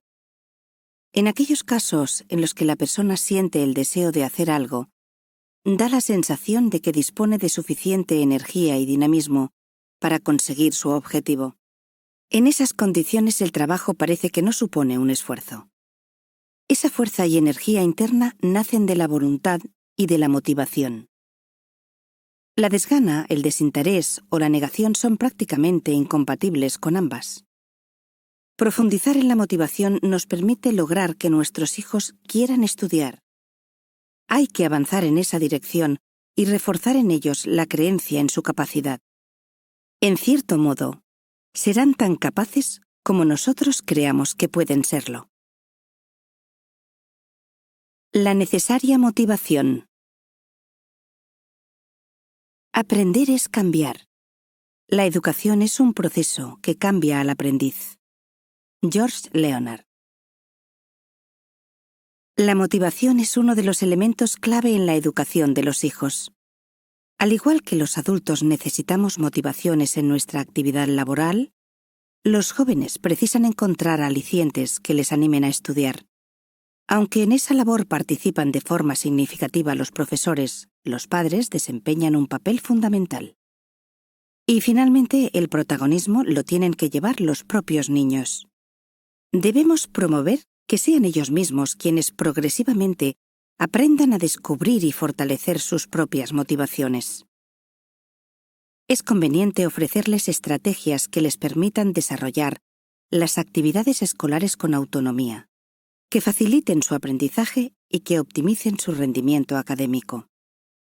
Además de buscar posibles recursos que sirvan de estímulo para el estudio, es preciso recordar que la acción en sí misma ya es un elemento de motivación. Algunas actividades le ayudan a ponerse manos a la obra casi sin darse cuenta y a comenzar a construir su conocimiento sobre el tema objeto de estudio. Por ejemplo, empezar a ordenar la mesa de estudio, organizar los materiales y los apuntes, leerlos y subrayarlos, elaborar un breve esquema o resumen sobre los mismos. La motivación es, en muchos casos, una consecuencia directa del reconocimiento y de la alabanza. Desafortunadamente, lo más frecuente es extenderse en las críticas cuando las cosas no han salido bien, y hacer escasa mención del tema cuando van como deben. Algunos padres y profesores presentan lo que podríamos denominar como el síndrome del bolígrafo rojo. Esto está mal resuelto, aquí hay un fallo, en esta asignatura tienes un suspenso. Cabe preguntarse si no merece la pena prestarle también atención a lo que está bien hecho, a lo que se ha logrado, a las asignaturas en las que se han obtenido los mejores resultados. Recuerdo unas viñetas del gato Garfield en las que aparecía junto a su amigo el perrito poniéndolo en el árbol de Navidad. Se les podía ver disfrutando de la actividad, trabajando en equipo y colocando con mucho entusiasmo los adornos del árbol. Garfield enchufaba finalmente las luces del árbol y aparecía su amo, que les daba una palmadita a cada uno de ellos mientras afirmaba: «Bien hecho, muchachos». Los tres se quedaban mirando un árbol de Navidad completamente desnudo de adornos desde la mitad hasta la copa. Debido a su pequeña estatura, únicamente habían podido decorar la franja de abajo. Con frecuencia nos fijamos en el resultado final sin atender a las capacidades reales y al esfuerzo realizado. Si la historieta no hubiera terminado ahí, es fácil imaginar cómo podría haber continuado. Después de ese reconocimiento de su trabajo, muy probablemente los dos protagonistas comentarían entre ellos que el árbol se podría mejorar si ponían adornos también en la parte superior, e irían a buscar algún taburete o sillita para completar la decoración del árbol. La iniciativa para hacerlo habría salido de ellos mismos. La motivación es algo interno que se alimenta fácilmente con el reconocimiento externo. La alabanza es uno de los principales motores para la acción y hace despuntar los mejores logros. Dosificada convenientemente, es una de las mejores formas de recompensa que podemos ofrecer a nuestros hijos. Sin darse cuenta y probablemente sin intención, muchos padres pueden convertir ese valioso premio en un castigo. Para ello tan solo es suficiente con introducir algún pero. Muy bien, has mejorado bastante, pero si te hubieses esforzado más, habrías obtenido un sobresaliente. Cuando la alabanza no se produce casi en ningún caso, o cuando no es sincera o resulta excesiva, la consecuencia natural puede ser la desmotivación. ¿Cómo motivarles para el estudio? Enseñar a quien no tiene curiosidad por aprender es como sembrar un campo sin ararlo. Richard Wadley. El interés de nuestros hijos por el estudio puede ser un factor tanto o más determinante que su propia capacidad intelectual. La motivación continuada para el trabajo escolar les permite mantenerse en el esfuerzo, aún en circunstancias adversas. Se trata de algo más que de una motivación ocasional o puntual sobre algún tema o materia concretos. La motivación actúa como una fuerza que nos moviliza para conseguir algo que deseamos, que nos impulsa a satisfacer una necesidad. ¿Siente nuestro hijo esa necesidad y ese deseo de estudiar? ¿Cómo podemos los padres facilitar o favorecer esa motivación para el estudio? Aunque la motivación no se puede imponer desde el exterior, sí es posible despertar la necesidad, contagiar entusiasmo y animar a la acción. Pero el objetivo final es que el hijo descubra y desarrolle sus propios motivos para implicarse en el estudio. La cuestión principal que deberíamos resolver en muchas ocasiones es qué debemos hacer para evitar desmotivarles. Algunos comentarios por parte de los padres, referidos al tema de los estudios, no resultan especialmente afortunados. Pues lo que tiene que hacer es estudiar, porque eso es lo que hay. En un tono inflexible y autoritario. Estos son lentejas, hijo. Si quieres las tomas y si no las dejas. A ver si empiezas ya el colegio y dejas de dar guerra en casa. Sugiere la idea del colegio como una especie de retiro o aparcamiento de niños. Nuestras indicaciones y enseñanzas van a influir de un modo especial. En la vida diaria, casi sin darnos cuenta de ello, nuestro comportamiento, preguntas y comentarios transmiten y enseñan mucho a nuestros hijos sobre la importancia del aprendizaje, el deseo de saber, el valor de la constancia, la confianza en uno mismo, la superación de las dificultades, la satisfacción por el trabajo bien hecho. Exponemos a continuación algunos consejos y estrategias que pueden contribuir a elevar la motivación de nuestro hijo y potenciar su interés por las actividades escolares y académicas. Se han clasificado en diversas áreas. Interés por el aprendizaje. Comentar el importante papel que juega la adquisición de conocimientos en nuestras vidas. Transmitir la idea de que el aprendizaje constituye una poderosa herramienta de crecimiento personal. Despertar su inquietud e interés por entender y conocer la realidad que le rodea. Hablar con él sobre diversos temas que amplíen su nivel de conocimientos. Aprovechar, por ejemplo, las noticias de actualidad, los avances científicos. Formular preguntas y ofrecer respuestas aprovechando situaciones cotidianas. Propiciar situaciones reales en las que el hijo pueda utilizar y aplicar lo que ha aprendido. Apoyo al estudio. Interesarnos por las actividades que realice en clase y por las materias que está estudiando. Explicarle y ayudarle a descubrir los motivos por los que cada materia y cada tema son importantes. Alentarle a estudiar desde el comienzo de curso y a llevar al día sus estudios. Animarle para que participe activamente en clase y para que consulte y resuelva las dudas que le pueden ir surgiendo. Intentar conectar los nuevos aprendizajes con sus áreas de interés. Animarle a que realice adecuadamente sus deberes y trabajos escolares. Ayudarle y apoyarle puntualmente en algunas tareas escolares que revistan especial dificultad. Posibilitarle alguna ayuda extra si se considera necesaria. Barajar la posibilidad de darle una formación complementaria, matricularse en una academia, recibir clases particulares. Técnicas de estudio. Proponerle estrategias para organizar su tiempo y sus actividades, y para optimizar su trabajo. Estimularle a formularse preguntas. ¿Qué significado tiene? ¿Para qué sirve? ¿Cómo funciona? ¿Con qué está relacionado? ¿A qué se parece? ¿Qué características presenta? ¿Cuándo ha ocurrido? ¿Dónde se ubica? ¿Cuál es la causa? ¿Cómo puede explicarse? Alentarle a buscar y encontrar respuestas a resolver por sí mismo. Estimular la búsqueda de soluciones alternativas a los problemas. Animarle a investigar y descubrir, fomentar y valorar su creatividad. Mostrarle la secuencia de actividades que puede facilitar y posibilitar un aprendizaje más sólido. Visión global, lectura, subrayado, esquema, resumen, ejercicios y prácticas, memorización, repasos. Animarle a autoevaluar sus propios progresos en el aprendizaje. Recursos. Posibilitar un espacio apropiado para el estudio, silencioso, organizado y espacioso, con un mobiliario, iluminación y condiciones ambientales adecuadas. Poner a su disposición materiales y herramientas de trabajo, libros, equipo informático, herramientas de trabajo. Mostrarle la utilidad de diferentes recursos para buscar información, diccionarios, manuales, Internet. Indicarle las posibilidades de utilización del laboratorio, salas informáticas. Acompañarle puntualmente a la biblioteca y mostrarle cómo puede hacer un uso adecuado de la misma. Centro educativo, profesores y compañeros.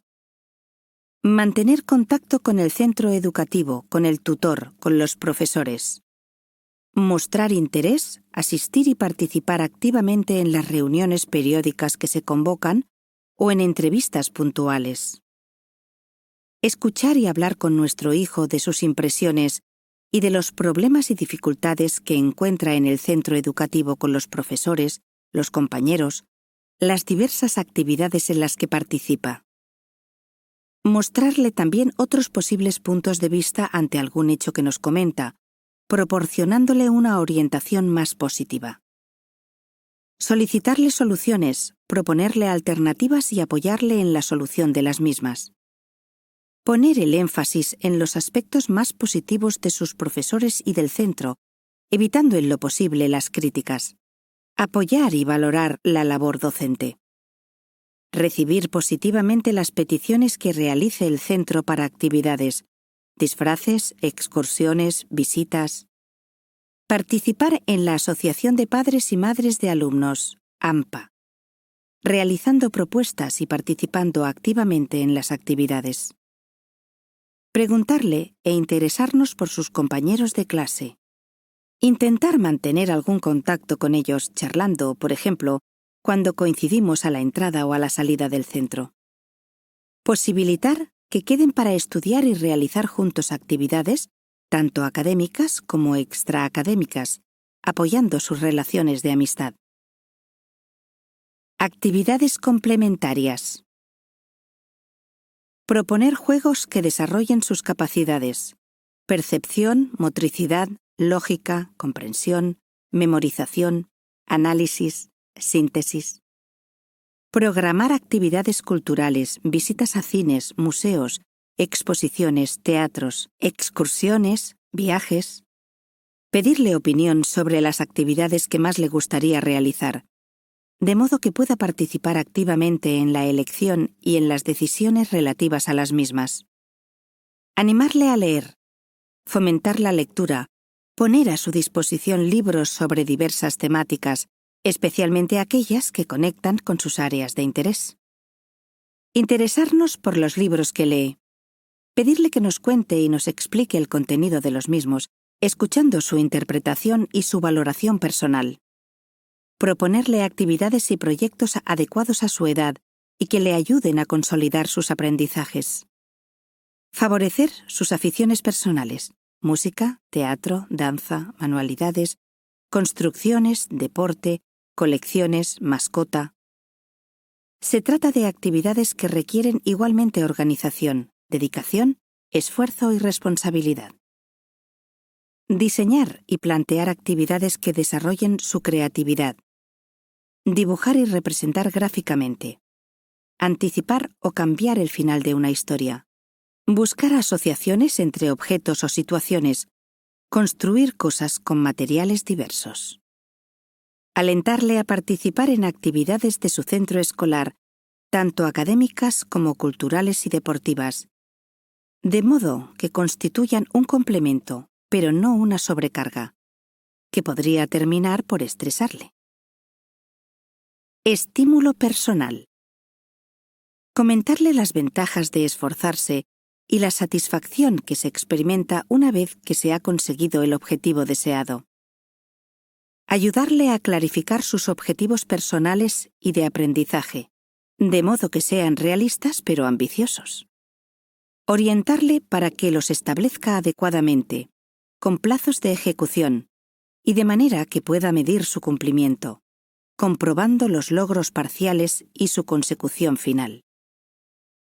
Mostrarle nuestra confianza en su capacidad y transmitirle nuestra expectativa de que va a conseguir buenos resultados. Animarle a ser constante y a concluir aquellas actividades que inicie. Valorar y reconocer tanto su esfuerzo como sus resultados. Premiar, reforzar y recompensar su dedicación al estudio. Animarle a que él mismo se premie también por su trabajo. Reconocerle personalmente sus logros. Hacerlos valer también comentándolos con personas cercanas al entorno familiar. Tranquilizarle cuando se encuentra con algún contratiempo o dificultad especial. Transmitirle la idea de que los errores y los fracasos también son oportunidades de aprendizaje. Enseñar a programar el estudio. La programación del estudio es una de las herramientas de mayor utilidad para garantizar buenos resultados, y así debemos hacerlo saber a nuestros hijos. No se trata tanto de imponerles la programación como de convencerles de su utilidad y mostrarles las ventajas y posibilidades que ofrece. Deben saber que la mayoría de los proyectos salen adelante con éxito si han sido programados previamente de un modo adecuado, desde una excursión al campo hasta una importante obra de ingeniería. Algunos estudiantes comentan que han intentado programarse en varias ocasiones, pero que no han podido seguir su planificación y finalmente la han abandonado. Conviene hacerles saber que una programación es un plan de trabajo, una aproximación que inicialmente sirve de orientación y de guía, y que progresivamente deberá ir reajustándose y adaptándose con flexibilidad para asegurar su cumplimiento y eficacia. Programar el estudio implica asignar tiempos a las diversas materias y actividades, contando con que parte de ese tiempo tendrá que dedicarse también a otras ocupaciones. Hay que anticipar también que pueden surgir ocasionalmente imprevistos que requieran de un ajuste puntual de lo planificado. Una programación eficaz contempla la distribución de horarios en los 7 días de la semana. Si eliminamos las horas que se dedican a dormir, las restantes actividades básicas que deberían programarse para cada uno de los días de la semana serían las siguientes. Clase. Cuadro con los horarios de clase y las materias correspondientes. Varios. Tiempo dedicado a aseo, vestirse, comidas, desplazamientos. Estudio. Horas que se van a dedicar al estudio y a realizar las tareas escolares. Ocio. Tiempo libre que se dedicará a las actividades de recreo, diversión, descanso. Se podría añadir una quinta actividad en aquellos casos en que se esté realizando alguna tarea especial, como por ejemplo dar clases particulares. Se puede realizar una tabla semanal que incluya los 7 días de la semana en diferentes columnas, y a la izquierda las horas de cada día. Sobre esa tabla se puede ir asignando tiempo a las diferentes actividades, utilizando, por ejemplo, un color distinto para cada una de ellas. Al programar de este modo, nuestro hijo podrá decidir cuántas horas tiene previsto dedicar al estudio cada uno de los días y conocer el tiempo total que va a asignarle durante la semana. Probablemente no todas las materias y actividades requieran el mismo esfuerzo y dedicación. Una vez realizada la distribución diaria del tiempo de estudio, podrá decidir también cómo lo va a distribuir entre las diferentes asignaturas, ponderándolas en función de varios criterios. Importancia que otorga a cada asignatura, interés personal y de cara a sus estudios posteriores, dificultad que le supone su aprendizaje, nivel de conocimientos previos necesarios, capacidad para abordar los contenidos, extensión de la materia, cantidad de contenido que incluye posibles trabajos y lecturas complementarias, examen en función de su dificultad o de la cercanía de la fecha del mismo. Nuestro hijo puede realizar una primera aproximación y reflexión personal sobre estos aspectos. Puede ponderar los criterios anteriores, asignando, por ejemplo, puntuaciones de 1 a 10 para cada una de las materias. La suma de las 4 puntuaciones con las que haya valorado una determinada materia le permitirá conocer el peso total asignado a la misma. Al haber realizado previamente su programación semanal, ya conoce cuál es el número total de horas que va a dedicar al estudio durante la semana. Eso le permitirá dividir todo el tiempo disponible para el estudio entre las diferentes asignaturas, a partir del peso final que haya asignado a cada una de ellas. Tal y como vemos en el ejemplo posterior, la estrategia permite ajustar el tiempo que deberá dedicarles. Otra de las herramientas que puede utilizar es el registro diario de los tiempos de estudio. Este registro facilita el autocontrol y le permite realizar un seguimiento del cumplimiento de sus objetivos. Le puede ayudar a determinar si su programación necesita algún ajuste. En ese registro figurarán tanto las horas que tenía previsto estudiar como las que ha dedicado realmente al estudio, así como las materias sobre las que ha trabajado. Puede resultar muy motivador comprobar los logros y avances que se están consiguiendo. Y permite también confirmar si el tiempo real de estudio ha sido mayor, menor o igual al que tenía previsto inicialmente. La hoja de registro puede incluir la siguiente información: día del mes, tiempo previsto para estudiar, tiempo dedicado realmente al estudio, tiempo dedicado a cada una de las asignaturas, representación gráfica del tiempo dedicado al estudio, cumplimiento del objetivo. Este tipo de registro nos permite también realizar un balance al final de cada mes y conocer el número total de horas mensuales de estudio, tanto las previas como las reales, así como las asignadas a cada una de las materias. Si se dividen estos datos por el número de días del mes, es posible conocer igualmente los tiempos medios diarios. Un ejemplo de cómo organizarse. Lo primero que debe realizar nuestro hijo es una programación semanal de sus actividades. En este caso, la programación que se ha elaborado contempla un total de 28 horas semanales de estudio. El siguiente paso sería ponderar las diversas materias, asignándoles pesos, puntuaciones de 1 a 10, para cada uno de los diferentes criterios según su estimación personal. Así podrá decidir qué tiempo va a asignar a cada una de ellas. En este caso vamos a suponer, por ejemplo, que solamente tiene las siguientes 6 materias. Al dividir el tiempo total semanal de estudio, 28 horas, entre la suma total de puntuaciones, 124 puntos, y al multiplicarlo por la puntuación final que ha obtenido cada una de ellas, obtiene una aproximación al tiempo que deberá dedicarles. La cifra obtenida puede redondearse eliminando los decimales.